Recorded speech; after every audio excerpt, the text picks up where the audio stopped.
cengis deui geuning. Tanda cinta teh, tanda cinta anu tara bisa dibobodo teh. Ijrawat meni beureum kieu pencet gitu. Sieun peurih antep wae gitunya. Tapi asa ngaragokan deh. Kek asa jadi nyari keun urang ingkeun wae nepi ka asakna. Jiga cinta kuring nu ayeuna keur ngacambah kaluar tina kulumudna. Ngudag cahaya anu sumorot ti suca anjeun. Akang mah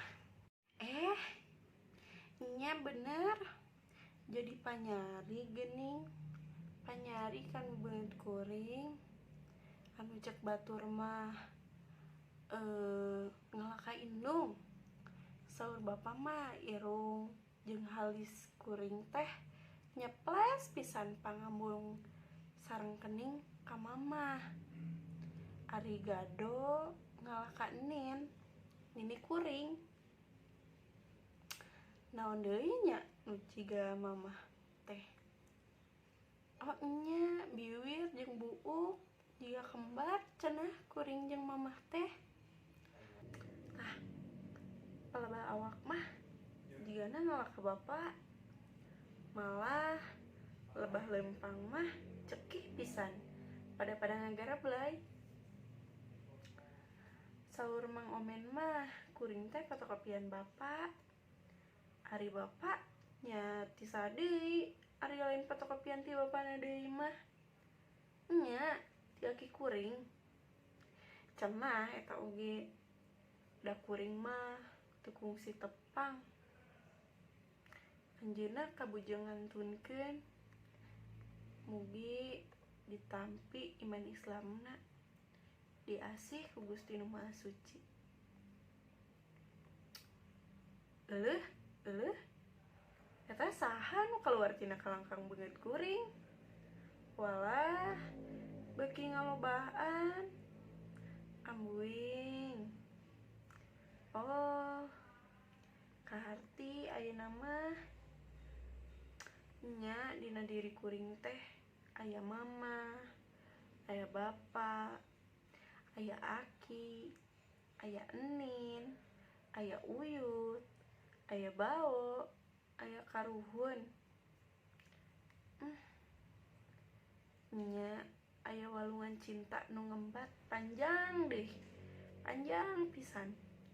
Ngaliwatan abad-abad kahirupan eta walungan teh ngocor ti Rama Adam jeung Ibu Hawa.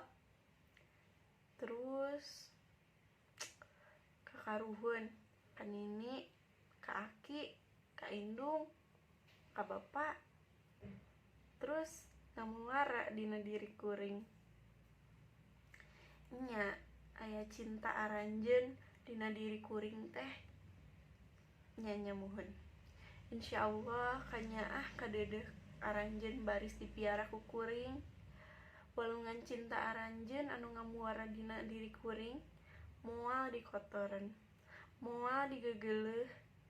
Mugi Gusti ngapi ngagegaring ngajejaring ka diri abdi. Ayeuna mah hate kuring keur mujihna bungah cinta mekar dina dada.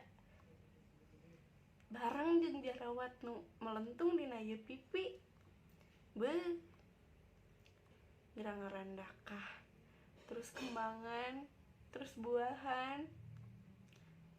Eta walungan cinta nu ngamuara dina diri kuring.